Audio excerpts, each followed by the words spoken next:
할렐루야, 사랑 축복합니다. 2022년 6월 10일 금요일 새벽기도 오신 여러분들을 주님의 이름으로 사랑을 축복합니다. 우리 기도하고 새벽 시간 거룩하게 구별해서 하나님께 올려드렸으면 좋겠습니다. 기도하겠습니다. 하나님이여, 우리를 돌이키시고 주의 얼굴빛을 비추사 우리가 구원을 얻게 하소서. 아멘. 사랑과는 많으신 하나님, 세상에 아무리 힘들고 어려운 일이 많다 할지라도 그 문제보다 더 크신 하나님이 내 아버지이시기에 그 아버지께 기도하고 간구하고 믿고 의지하고 신뢰하며 나아가는 사랑하는 약대교회 모든 성도님들 되게 도와 주시옵소서. 그래서 그 모든 어려움의 문제들을 잘 이기게 도와주시옵시고 주님의 도우심으로 승리했노라고 하나님께 찬양과 영광 돌리기에 부족함이 없는 우리 약대교회 모든 성도님들 되게 도와 주시옵소서. 감사드리며 거룩하신 예수님의 이름으로 간절히 기도합니다. 아멘. 할렐루야, 사랑 축복합니다. 새벽에 오신 성도님들에게 하나님의 은혜와 은총이 더하시기를 주님의 이름으로 간절히 축원합니다. 오늘은 사무엘상 20장 24절부터 42절 말씀으로 여러분과 함께 은혜를 나누고자 합니다. 얼마 전에 우리 윤석열 대통령님이 취임하셔서 새 정부가 들어왔습니다. 그러면서 새로운 장관들이 각 부처에 선임이 되면서 청문회가 시작되었죠. 지금은 많이 이제 끝났는데 청문회를 보면서 참 안타까운 마음이 들었습니다. 뉴스를 보고 있고 또 청문회를 보면서 참 문제없는 장관은 없구나 라는 생각을 하게 됩니다. 물론 이번 정부만 그런 건 아닙니다. 지난 정부도 그랬고 역대 정부 모두가 다 문제 있는 정부 장관들 굉장히 많았습니다. 소위 공직자, 고위공직자라고 한다면 일반 시민들보다 제 생각에는 법을 더 잘 지켜야 함에도 불구하고 편법을 써서 법을 잘 알아서 법망을 요리조리 피해가는 고위공직자 모습을 볼 때마다 참 안타까운 생각이 들기도 합니다. 특별히 안타까운 건 부모로서 자녀들에게 공의와 정의와 또 정직 이걸 알려주어야 함에도 불구하고 어떻게 하면 더 좋은 학군에 배치받아서 더 좋은 학교에 가기 위해서 위장 전입을 하게 되고 자녀들에게 조금 더 세금을 덜 내기 위해서 자녀들에게 편법 증여를 하고 있는 그 모습들을 보면서 자녀들이 그런 생각을 하지 않을까 생각이 듭니다. 아, 이렇게 살아도 되는구나, 편법해도 되는구나, 속임수 써도 되는구나 라는 생각을 하게 되면서 또 다른 죄를 만들지 않을까라고 하는 우려의 마음도 청문회를 보면서 뉴스를 보면서 하게 됐습니다. 물론 부모로서 자녀들이 조금 더 편한 삶을 살게 하고 싶은 건 누구나 동일한 마음입니다. 부모라고 한다면 자식에 대한 도리를 다 해야 하고요. 부모는 하나님의 대리자로서 자식을 양육할 의무도 있기 때문에 자녀들의 편한 삶을 살게 하는 거 부모의 의무이기도 하고 권리이기도 합니다. 그러나 그렇다고 해서 그런 나쁜 행위들로 자녀들을 양육한다면 분명히 그 자녀들은 망치는 삶을 살 수밖에 없다라고 하는 거죠. 오늘 본문의 내용 30절과 31절 말씀을 보시면 아들 요나단에게 이 왕위를 물려주려고 하는 장면이 나옵니다. 사울 왕이 자신이 지금 왕권을 가지고 있는데 이스라엘의 왕인데 아들 요나단에게 왕권을 물려준다라고 하는 거죠. 당연히 의심할 장면 아닙니다. 세상의 원리대로 한다면 지금 아버지가 왕이기 때문에 그 왕권이 당연히 아들 요나단에게 돌아가는 건 순리이고요. 그것을 순탄하게 이루기를 바라는 마음, 아버지의 마음, 사울의 마음, 부모로서 공감할 수 있습니다. 100% 공감합니다. 그런데 이걸 신앙적 원리로 한번 다시 보자라고 하는 거죠. 여러분, 이스라엘 나라가 원래 누구의 거였죠? 사울의 나라인가요? 아니잖아요. 이스라엘은 하나님이 친히 세우신 나라입니다. 그리고 그 나라의 보좌는 하나님의 것으로 인간 왕, 지금 사울은 하나님의 대리자일 뿐이 불과합니다. 하나님은 사울을 이스라엘 초대 왕으로 세우실 때 분명히 사울에게 말씀하셨습니다. 내가 왕이고 너는 대리자다 라고 하는 이야기를 분명히 말씀하셨어요. 그러니 그 다음 보좌가 누구에게 돌아가야 되는 게 맞을까요? 현직 왕의 아들인 요나단에게 돌아가는 게 맞을까? 아니면 하나님이 원하시는 사람, 하나님 마음에 합한 사람에게 돌아가야 되는 게 맞을까요? 당연히 하나님이 원하시는 사람에게, 하나님이 직접 기름 부은 사람에게 그 이스라엘의 왕권이 넘어가는 것이 당연합니다. 근데 지금 사울은 억지로 하나님의 뜻이 아님에도 불구하고 이 왕권을, 편한 삶을, 이 큰 나라를, 부강한 나라를 아들에게 물려주려고 하고 있습니다. 사울은 이건 해서는 안 됩니다. 결코 해서는 안 되는 지금 불의를 저지르고 있는 장면이 오늘 본문의 말씀입니다. 여기서 우리가 중요한 것 한 가지 먼저 짚고 넘어가야 됩니다. 부모는요, 신앙 외에 그 무엇도 자녀들에게 물려주어야 되겠다는 생각을 이걸 버리셔야 된다는 거죠. 특히 이 재물이 그렇습니다. 먼저 우리가 분명히 알아야 될 건 지금 여러분 손에 있는, 내 손에 있는 것이 무엇이 있다 하더라도 그것이 원래 내 것이 아니라고 하는 걸 인정하셔야 될 줄 믿습니다. 그건 하나님이 주신 거예요. 물질도 그렇고 건강도 그렇고 지혜도 그렇고 지식도 그렇고 세상의 모든 편리한 마저도 다 우리 손에 지금 쥐고 있다 할지라도 다 하나님이 주신 것이지 우리의 것이 아니라고 하는 겁니다. 우리가 이 세상에 처음 올 때 한번 생각해 보시기 바랍니다. 아무것도 가지고 오지 않았어요. 그런 노래도 있잖아요. 알몸으로 태어나서 옷 한 벌은 건졌지 않소. 어떻게 와요? 알몸으로 왔다라고 이야기합니다. 아무것도 가지고 오지 않았다는 거예요.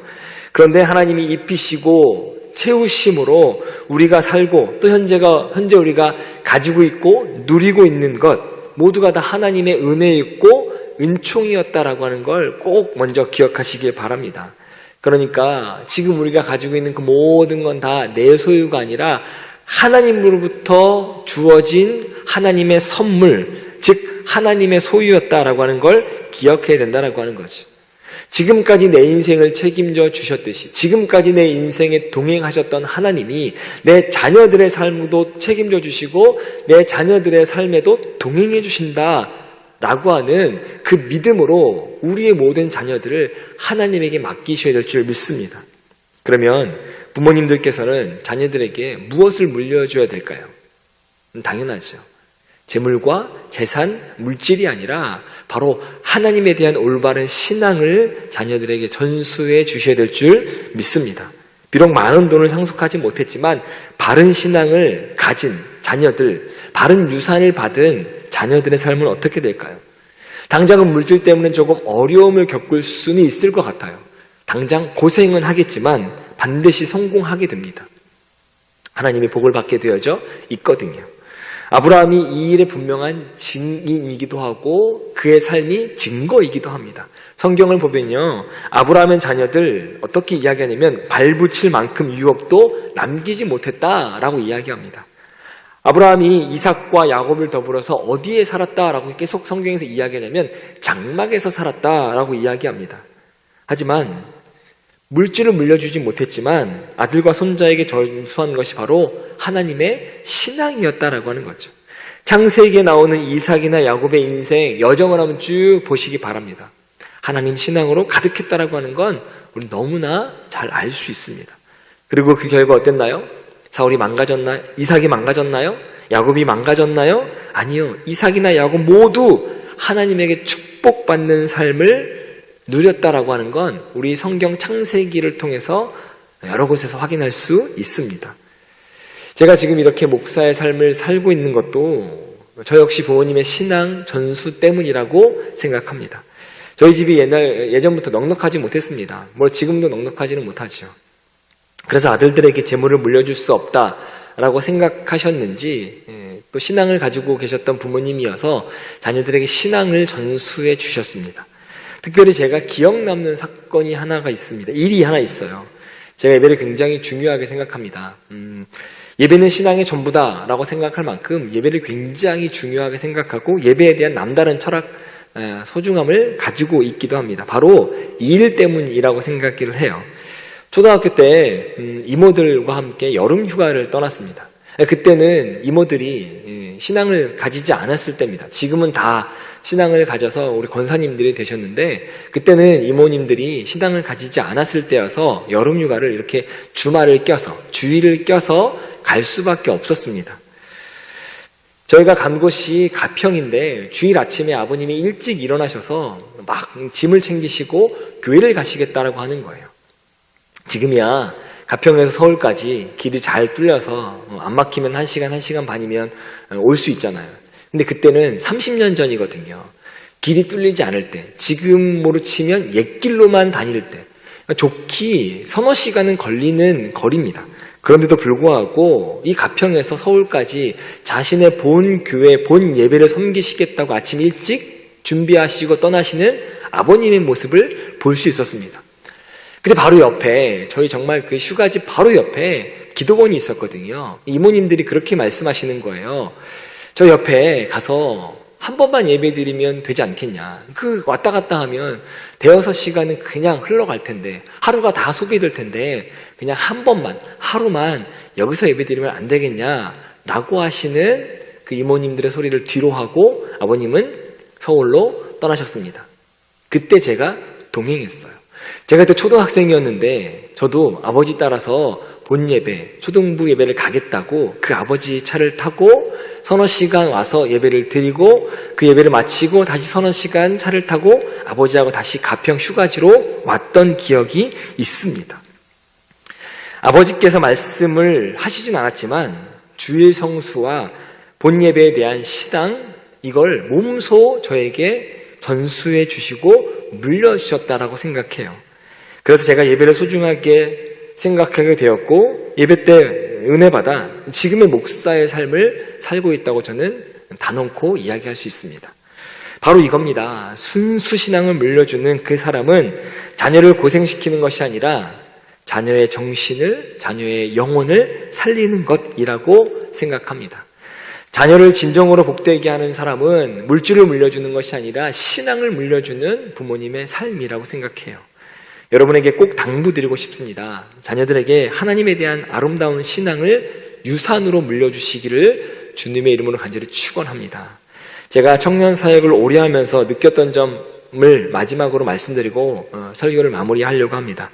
부모님들이 이렇게 말씀을 하셨어요. 제가 청년부 전도사를 하고 있을 때 우리 청년부 부모님 되시는 분들이 꽤 많이 오셔서 이런 이야기를 하셨습니다. 우리 아이가 청년부에 나와서 예배도 잘 드리고 교회에서 봉사도 할 수 있도록 우리 전도사님이 잘 인도해 주세요라고 부탁을 하시는 분들이 많으셨습니다. 그런데 그렇게 이야기하셨던 부모님들이 2, 3년 전에는 어떠했냐면 아이가 중고등부 수련회를 가겠다라고 이야기하면 아이에게 이렇게 혼내는 겁니다. 지금 네가 수련회 갈 정신이야? 학원을 빼먹고 보충을 빼먹고 수련회는 대학 가고 나서도 충분히 갈 수 있고 봉사는 대학생이 돼서도 충분히 할 수 있으니까 지금은 공부해 라고 아이를 혼내키셨습니다.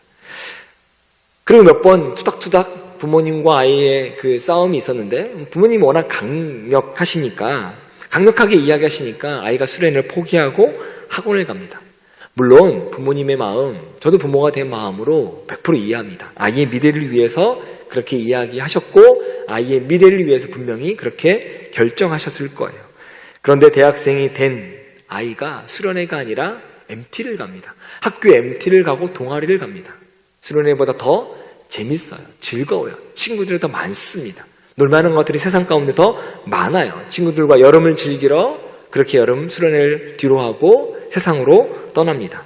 그 모습을 보고 있는 부모님이 오죽 답답했으면 담당 전도사에게 와서 이렇게 이야기하는 거죠. 제발 좀 우리 아이가 수련회 갈 수 있도록 도와주세요. 제발 좀 우리 아이가 교회에 와서 일할 수 있도록, 봉사할 수 있도록 우리 전도사님이 좀 도와주세요 라고 이야기합니다. 그런데 꼭 기억하셔야 됩니다. 그 은혜 받아야 될 중요한 중고등부 시절에 하나님을 경험하지 못하고 이 성인이 되고 나서 하나님을 경험하려고 하니 이미 아이는 머리가 컸고 세상의 즐거움을 이미 누렸고 경험했고, 그러니 십자가가 아니라 믿음이 아니라 하나님이 아니라 수련회가 아니라 세상을 쫓아갈 수밖에 없는 상황 된 것, 이거 누구의 책임일까요? 저는 죄송하지만 그 부모님이 그렇게 만든 책임이라고 분명히 생각합니다. 새벽 기도를 드리고 계시는 우리 중고등부 부모님이 계시다면 이번에 중고등부 수련회가 2박 3일로 준비하고 있더라고요. 꼭 수련회 보내주시기를 간곡히 부탁드립니다. 제가 교육 담당 목사가 아니기 때문에 정확히 이야기 말씀을 드리지 못하겠지만 청년부 중고등부 담당 전도사가 아니어서 정확히 어떤 프로그램이 진행되는지 모르겠지만 그래도 수련회는 분명히 하나님의 은혜가 임하는 줄 믿습니다. 제가 옆에서 보니까 우리 교육 담당 목사님하고 중고등부 담당 김신재 전사님이 굉장히 열심히 준비하는 모습들은 제가 보고 있습니다. 아이 한 명 한 명을 위해서, 특별히 3년 동안 코로나 때문에 이 수련회가 열리지 못한 안타까움 때문에 그 3년의 열정을 다 모아서 준비하고 있더라고요. 중고등부 수련회뿐 아닙니다. 청년부 수련회도 동일합니다. 청년부 수련회도 2박 3일 준비하고 있더라고요. 아이의 미래를, 자녀들의 미래를 정말 걱정하신다면 어떻게 하면 자녀들에게 물질을 물려줄까가 아니라 어떻게 하면 그 자녀들이 은혜의 자리에 참여할까 고민하시고 보내주시길 바랍니다. 2박 3일이에요. 20박 30일이 아니라 2박 3일입니다. 그 아이들에게 은혜를 받을 수 있는 시간, 하나님을 만날 수 있는 시간 꼭 우리 부모님께서 허락해 주시기를 바랍니다. 분명히 은혜 받으면 그 아이가 공부를 왜 해야 하는지도 깨닫고 오면 부모님이 걱정하지 않으셔도 공부 열심히 하고 자신의 앞길을 잘 준비해 나가는 아이들이 될 거라 생각합니다. 사랑하는 부모님들, 자녀들에게 편법으로 재산을 물려주실 계획은 접으시고 사랑하는 자녀들의 앞날을 위해서 하나님에 대한 아름다운 신앙을 유산으로 물려주시기를 바랍니다. 그리고 아이들을 위해서 기도해 주세요. 분명 그 열매 아이들에게 삶에서 그 기도의 열매를 누리게 되는 줄 믿습니다. 기도하겠습니다. 사랑과는 많으신 하나님, 우리 모든 자녀들에게 물질이 아니라 편안한 삶이 아니라 내가 만났던 하나님, 나를 지금까지 인도하셨던 하나님, 나를 책임져 주셨던 하나님, 나에게 다가오셔서 위로의 말씀을 주시면서 내가 너를 잘 안다, 내가 너를 사랑한다 말씀하셨던 나의 하나님을 자녀들도 만날 수 있도록 그 신앙을 물려주는 우리 부모님들 될 수 있도록 인도하시고 축복하여 주시옵소서. 자녀들은 물질로 또 학벌로 다른 것들로 그의 삶이 편안해지는 것이 아니라 하나님을 만남으로 하나님을 누림으로 편안한 삶을 사는 줄 믿습니다. 하나님, 우리 부모님들이 자녀들에게 기도해주고 축복해주고 하나님을 물려줄 수 있는 우리 부모님들 될 수 있도록 인도하시고 그 신앙을 받아 누리는 우리 자녀들에게 도와주시옵시고 우리 자녀들이 하나님을 나의 모든 것이라 고백하며 하나님과 동행하며 매 순간순간마다 기쁘고 즐겁고 행복하고 평안한 삶을 또 위로해 받는 삶을 살아갈 수 있도록 은혜와 은총을 더하여 주시옵소서. 감사드리며 거룩하신 예수님의 이름으로 간절히 기도합니다. 아멘. 네, 지금부터 우리 사무엘상 20장 24절부터 42절 말씀 안으로 들어가셔서 하나님의 은혜를 깊이 누리시길 바랍니다. 다윗이 들에 숨으니라. 초하루가 되매 왕이 앉아 음식을 먹을 때 왕은 평시와 같이 벽곁 자기 자리에 앉아 있고 요나단은 서 있고 아브넬은 사울 곁에 앉아 있고 다윗의 자리는 비었더라. 그러나 그날에는 사울이 아무 말도 하지 아니하였으니 이는 생각하기를 그에게 무슨 사고가 있어서 부정한가 보다. 정령이 부정한가 보다. 이튿날 곧 그 달의 둘째 날에도 다윗의 자리가 여전히 비었으므로 사울이 그의 아들 요나단에게 묻되 이새의 아들이 어찌하여 어제와 오늘 식사에 나오지 아니하느냐? 다윗이 내게 베들레헴으로 가기를 간청하여 이르되 원하건대 나에게 가게 하라. 우리 가족이 그 성읍에서 제사할 일이 있으므로 나의 형이 내게 오기를 명령하였으니 내가 내게 사랑을 받거든 내가 가서 내 형들을 보게 하라 하였으므로 그가 왕의 식사 자리에 오지 아니하였나이다 하니 사울이 요나단에게 화를 내며 그에게 이르되 배영무도한 계집의 소생아, 내가 이새의 아들을 택한 것이 내 수치와 내 어미의 벌거벗은 수치됨을 내가 어찌 알지 못하랴? 이새의 아들이 땅에 사는 동안은 너와 내 나라가 든든히 서지 못하리라. 그런즉 이제 사람을 보내어 그를 내게로 끌어오라. 그는 죽어야 할 자이니라. 그가 죽을 일이 무엇이니까? 무엇을 행하였나이까? 사울이 요나단에게 단창을 던져 죽이려 한지라. 요나단이 그의 아버지가 다윗을 죽이기로 결심한 줄 알고 심히 노하여 식탁에서 떠나고 그 달의 둘째 날에는 먹지 아니하였으니 이는 그의 아버지가 다윗을 욕되게 하였으므로 다윗을 위하여 슬퍼함이었더라. 아침에 요나단이 작은 아이를 데리고 다윗과 정한 시간에 들로 나가서 아이에게 이르되 달려가서 내가 쏘는 화살을 찾으라. 하고 아이가 달려갈 때 요나단이 화살을 그의 위로 지나치게 쏘니라.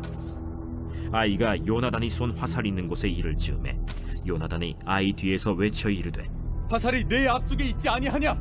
지체 말고 빨리 다름질하라.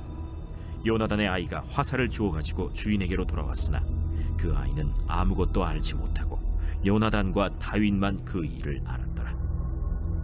요나단이 그의 무기를 아이에게 주며 이르되 이것을 가지고 성읍으로 가라. 아이가 가매 다윗이 곧 바위 남쪽에서 일어나서 땅에 엎드려 3번 절한 후에 서로 입맞추고 같이 울되 다윗이 더욱 심하더니 요나단이 다윗에게 이르되 평안히 가라. 우리 두 사람이 여호와의 이름으로 맹세하여 이르기를 여호와께서 영원히 나와 너 사이에 계시고 내 자손과 내 자손 사이에 계시리라 하였느니라.